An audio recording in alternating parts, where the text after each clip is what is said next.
Merci beaucoup pour m'avoir invité. Bon. Enfin, le titre, c'est l'Europe à l'épreuve du conflit au Proche-Orient. Le conflit du Proche-Orient est en train de mettre à l'épreuve l'Europe au risque même de la briser. La peur à l'islam fait monter en puissance l'extrême droite, notamment au pays du Nord, et éloigne l'Europe de ses principes humanitaires. Les pays de l'Est sont encore plus réticents à recevoir des réfugiés. Il faut ne pas oublier que beaucoup d'entre eux ont été sous la domination des Ottomans et l'arrivée de l'islam leur souvient ces temps révolus. En plus, avec la chute du mur de Berlin, ils ont rebâti leur identité, beaucoup de ces pays, sur le christianisme. La question identitaire européenne est une des questions qui ont été touchées par le conflit du Proche-Orient, par l'arrivée des réfugiés. Voici le premier des défis de l'Europe. Dans cette intervention, j'en ferai une petite liste de ces défis. La question de l'identité. L'Europe est confrontée à de nombreux défis. Au même moment où l'Europe essaie de recréer une nouvelle identité post-religieuse, elle voit grandir le nombre des musulmans demandant d'une visibilité publique de la religion. La question de l'immigration vient poser en question l'identité européenne et de chaque pays en concret. En fait, cette question se pose déjà, et s'est posée déjà indépendamment des réfugiés et des immigrés, parce que l'Europe est obligée à se poser cette question pour construire l'Europe de l'avenir et pour savoir jusqu'où élargir ses frontières. L'Europe de l'Ouest, post-chrétienne, en laissant en arrière le christianisme comme élément identitaire fondamental, montre que son identité est en processus de changement, indépendamment de l'arrivée des musulmans. Rappelons que pour la rédaction du préambule du traité de fonctionnement de l'Union européenne, on avait discuté s'il fallait introduire le christianisme comme une des racines de l'Europe. Finalement, il y a eu beaucoup de discussions, on l'a mis de côté en mentionnant tout simplement les racines humanistes. Dans une époque de postmodernité, des valeurs liquides et des identités provisoires, l'Europe essaie de se chercher au-delà du bien vivre et du pouvoir d'achat. L'Europe est déjà en crise d'identité et l'arrivée des réfugiés est prise comme cause de cette crise, alors que ce n'est pas vrai, et de cette crainte de perte d'identité. Dans chaque pays, ces peurs se formulent d'une façon différente, selon le récit fondateur mythique de chaque pays. En France, par exemple, le récit fondateur et le mythe fondateur est d'une part la Révolution française et d'autre, dans cette question, la loi de 1905, de la loi laïcité. En quelque sorte, la Nouvelle-France a été fondée ici. Le christianisme a accepté finalement cette loi. Enfin, au début non. Le pape a écrit l'encyclique Behementer Nos, c'est-à-dire nous sommes très fâchés avec vous, parce que vous les Français, vous avez oublié que vous étiez très catholiques dans cette encyclique. Mais finalement, l'Église a accepté cette situation. Mais maintenant, les musulmans arrivent pour la poser en question de nouveau. Et il a la peur qu'ils seront beaucoup plus difficiles à vaincre. La séparation de l'ordre politique et religieux en France est une laïcité qui est comprise par une partie de la population et comme un laïcisme, c'est-à-dire comme purification de l'espace public de tout signe religieux, autant que possible, finalement. Mais l'islam est spécialement demandeur d'une visibilisation publique et voire d'un droit particulier, ce qui est contraire à la Constitution et à l'esprit français. En Espagne, l'histoire se passe autrement, ce qui fait que la Constitution fait même une recommandation à l'État d'établir des liens de coopération avec l'Église catholique et les autres traditions religieuses.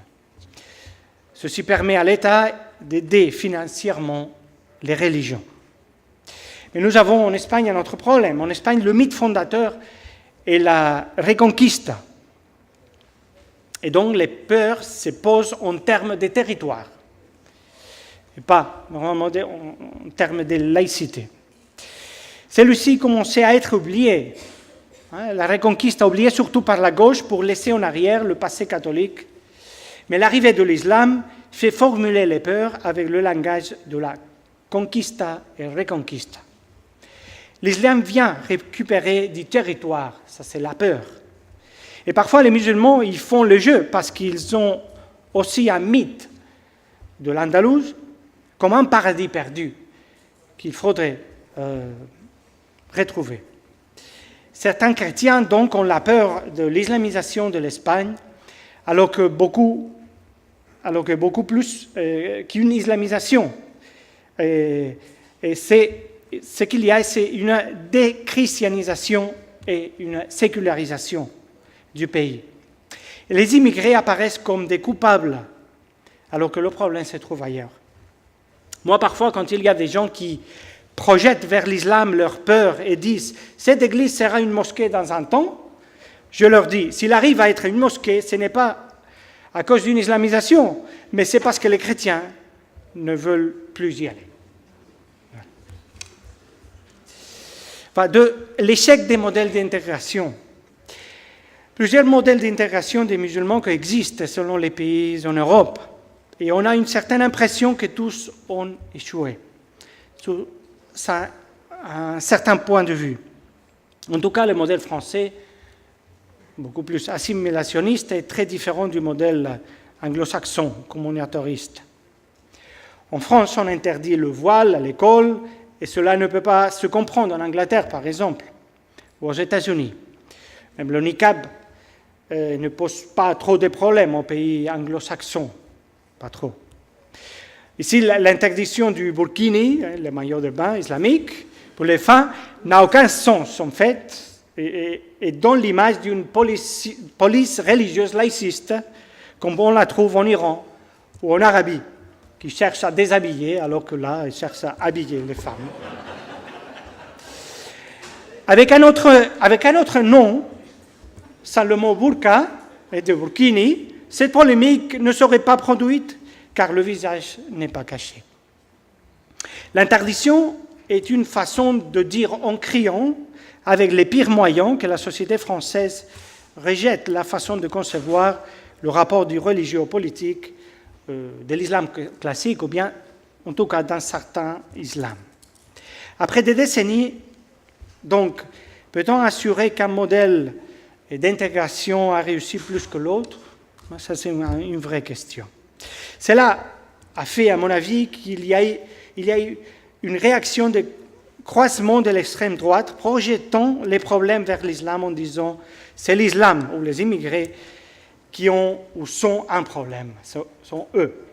Si après des décennies des immigrés en Europe, on a des problèmes avec la troisième génération, on serait tenté de dire donc que le problème se trouve dans l'islam. J'ai trouvé même chez certains théologiens qui étaient des spécialistes en dialogue avec l'islam dans les années 70 et 80, une certaine déception, car ils croyaient que les problèmes disparaîtraient avec la troisième génération des descendants d'immigrés. Personnellement, je suis convaincu que l'islam a des questions très importantes à régler intérieurement vis-à-vis le monde moderne et les libertés, et qu'il y a un débat très tendu sur quoi faire aujourd'hui avec la loi islamique. Mais nous voyons qu'il y a eu une montée de l'islamisme aussi dans les pays arabes. Cela veut dire qu'en plus de l'islam comme religion, il faut regarder d'autres éléments de la politique internationale. Les problèmes d'intégration ne peuvent pas être dus seulement à une partie. Il s'agit d'un problème de tous, pour la rencontre de deux mondes qui ont la mémoire chargée de conflits historiques. Troisième point, la lutte contre la radicalisation comme un troisième grand défi. Et voilà un très grand défi face à la menace terroriste. De la difficulté de se sentir européen, des musulmans nés en Europe et même des fils des Européens, en combinaison avec une grande difficulté pour trouver un travail avec un discours de victimisation de l'islam et des musulmans au monde provient à un grand nombre d'individus radicalisés. L'Europe a le défi de lutter contre ceci. Mais pour traiter cette question, nous avons eu à Barcelone la visite de Harry Starin, qui travaille au département de Homeland Security, qui est la grande structure qui coordonne la sécurité nationale aux États-Unis. Il nous a présenté le travail pour lutter contre la radicalisation des musulmans là-bas, aux États-Unis.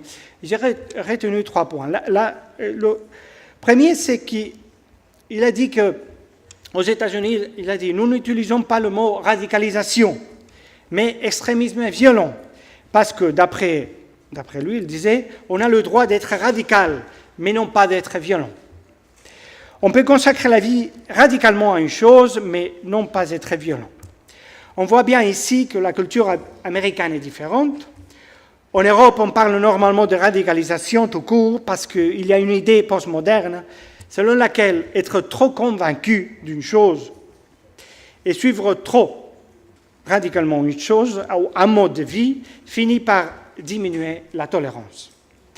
L'option américaine est intéressante parce qu'ils ne veulent pas transmettre un préjugé anti-religieux.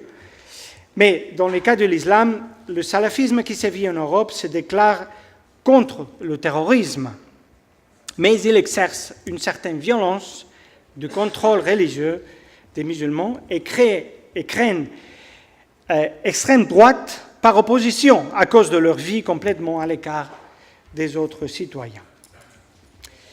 Deuxième point, il est important, il disait que l'État s'approche des communautés d'abord pour s'intéresser des problèmes sociaux, économiques et des chômages, afin que le premier contact ne soit pas sur des questions de sécurité. C'est si intéressant qu'il soit dit aux États-Unis où il n'y a pas des aides sociales comme ici en Europe. Un troisième point, c'est de chercher la collaboration des communautés en informant d'abord des problèmes qu'ils ont et qu'ils ne connaissent pas souvent. Par exemple, de les informer, vous savez, il y a des gens de vos communautés, de jeunes, qui entrent en contact avec des milieux terroristes par Internet, etc. etc. Enfin, l'État veut transmettre l'idée à la communauté. Vous avez un problème avec vos fils que vous ne connaissez pas, et donc nous, tous, avons un problème. Il faut collaborer et chercher des stratégies.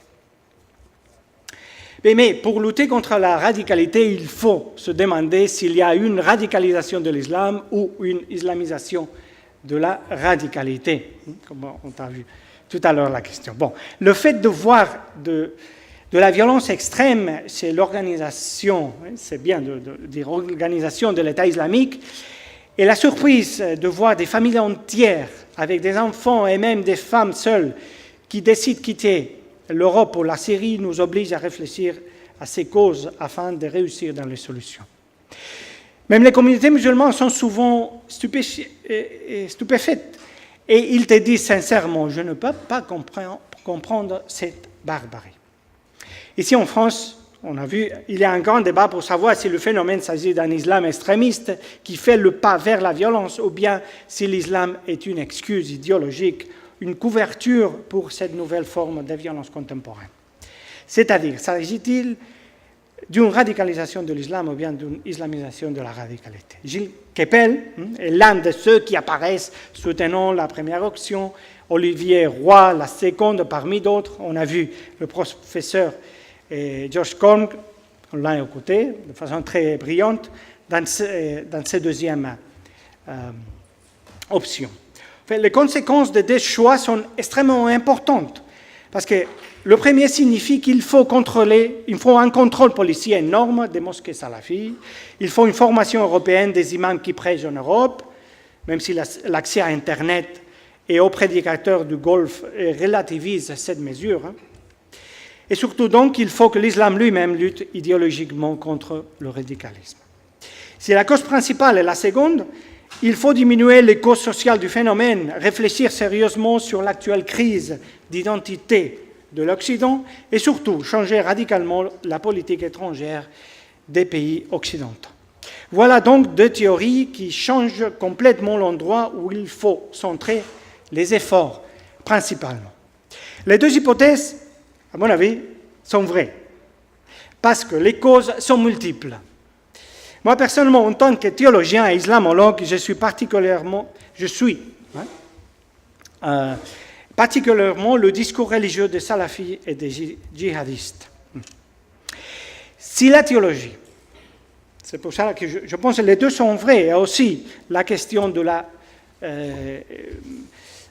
l'islam qui va au-delà de lui-même vers la radicalisation, si la théologie ne peut pas tuer, s'il n'est pas une cause, la théologie, alors elle ne peut pas rapporter ni la paix, ni l'amour, ni la charité. Il y a vraiment des luttes théologiques parce qu'elles changent la vie. Il y a vraiment, elles existent. Elles changent la vie.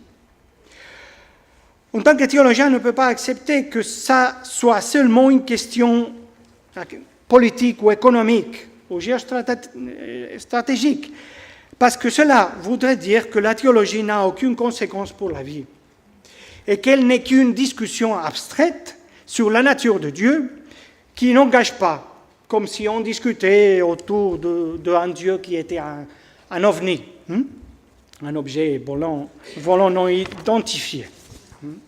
Mais ce n'est pas ça.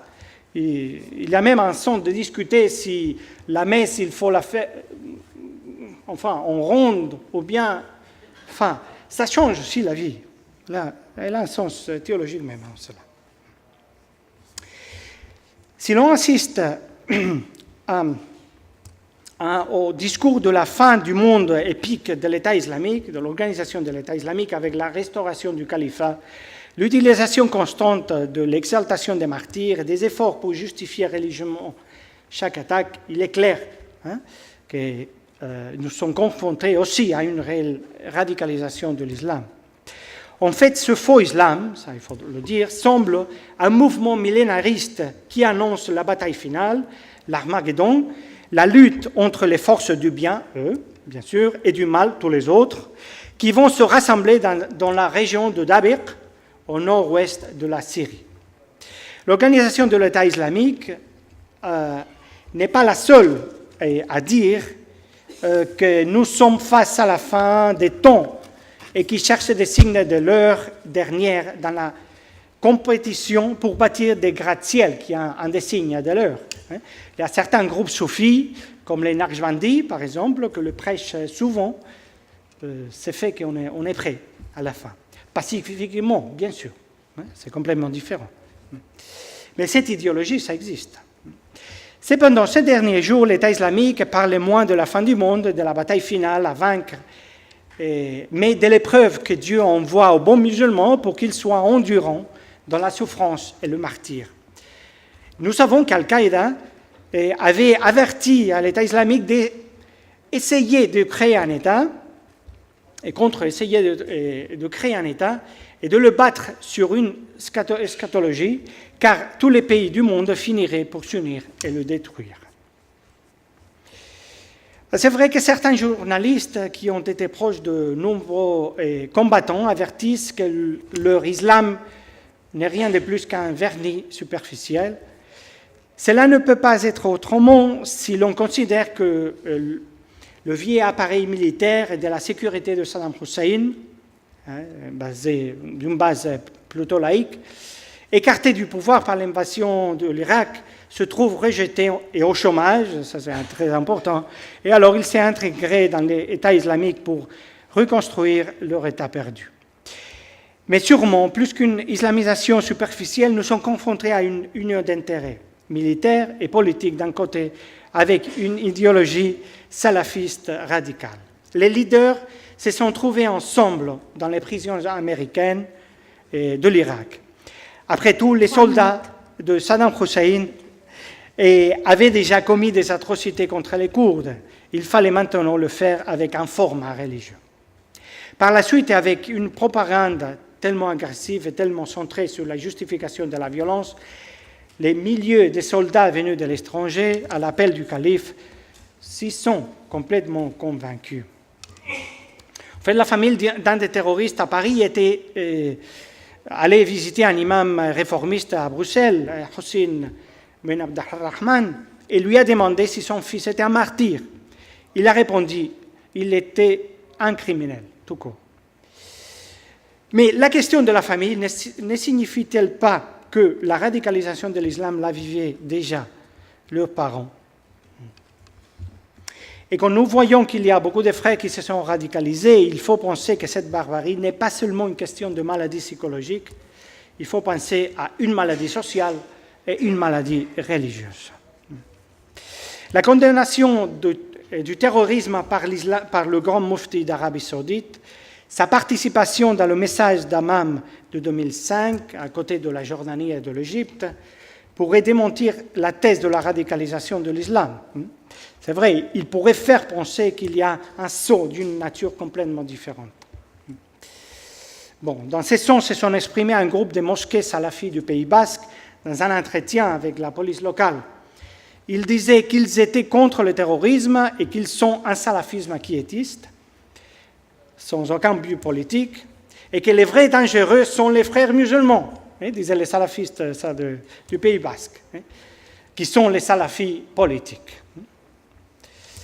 C'est un entretien auquel j'ai eu accès très intéressant.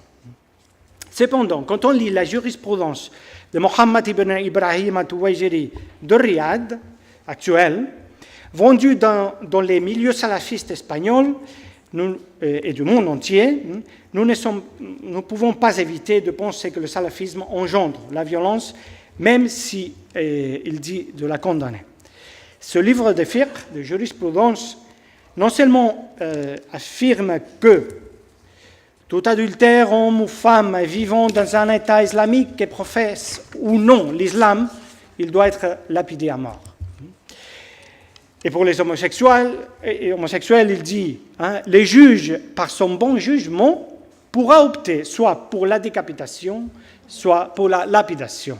Voilà. Cela vient de l'Arabie et a été traduit à des dizaines de langues par des convertis.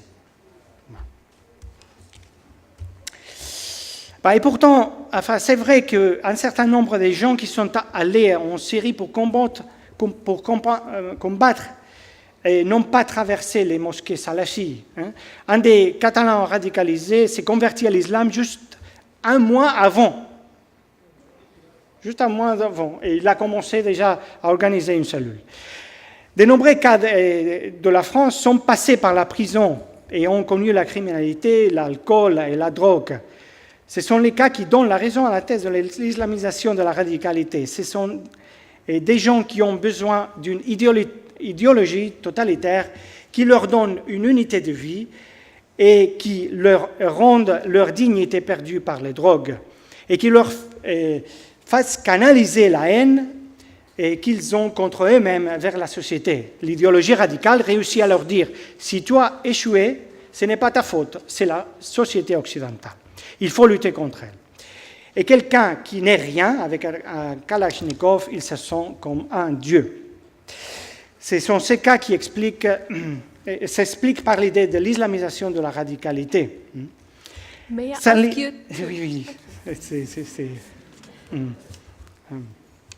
Oui. Mais sans l'islamisme, ils auraient cherché une autre idéologie ou bien une secte religieuse destructive. Ces hommes, ils auraient rejoint aux années 60 les Brigades Rouges, au LTA, au Pays Basque, etc. Mais aujourd'hui, qui est en train d'offrir une identité pour canaliser la violence et le rejet contre la société occidentale, après le communisme, il ne reste pas de choix. Bon. Alors, l'État islamique projette le monopole de la lutte contre l'Occident à un niveau global. Et ça, c'est très dangereux. Les deux thèses, donc, sont vraies parce que l'homme est un ensemble. L'homme a des intérêts corporels, il a des besoins corporels, mais aussi idéologiques et aussi religieux. Et dans certains conflits, l'élément d'échec principal peut être religieux, dans d'autres géostratégiques, idéologiques ou économiques. Mais souvent, tous les éléments y sont présents. Et au contraire, parfois, les intérêts économiques font que deux pays opposés soient des alliés, comme c'est le cas de l'alliance des États-Unis et de l'Arabie saoudite. Mais sans les intérêts communs, il y aurait un conflit, c'est sûr, parce que leurs cultures sont vraiment opposées. Alors, dans ces cas, que dirions-nous sur les causes? Parfois, l'opposition entre des cultures, idéologies ou religions est comme le gaz, et les questions stratégiques sont comme l'allumette. Et donc, quelle est la cause du feu? Ce qui est clair est que si l'on répète constamment dans une mosquée, dans une église, d'une mosquée sunnite, que les chiites, les chrétiens ou les autres iront au feu de l'enfer, cela peut créer de la violence, soit active, soit réactive. Une dernière phrase. Une dernière phrase. D'accord. Bon, alors, étant donné que les deux théories sont vraies, il faut chercher les causes dans tous les sens. Il faut que chacun fasse ce qu'il peut. C'est-à-dire qu'il faut que l'Europe travaille contre la radicalisation en cherchant sa propre cause de l'intégration des musulmans, en cherchant des causes économiques et surtout en cherchant des causes géostratégiques et en cherchant les invasions que nous avons faites dans les pays arabes. Ça, c'est extrêmement nécessaire. Il faut se demander pourquoi, dans les prisons en France, il y a entre 50 et 70% des musulmans dans les prisons en France. Entre 50 et 70, ce sont des musulmans dans les prisons en France. Il faut se demander vraiment pourquoi. Et aussi, l'islam, en tout cas, si j'étais musulman, je travaillerais vraiment pour lutter idéologiquement et théologiquement contre la radicalisation. I'm afraid Merci. that was fine. Okay, perfect.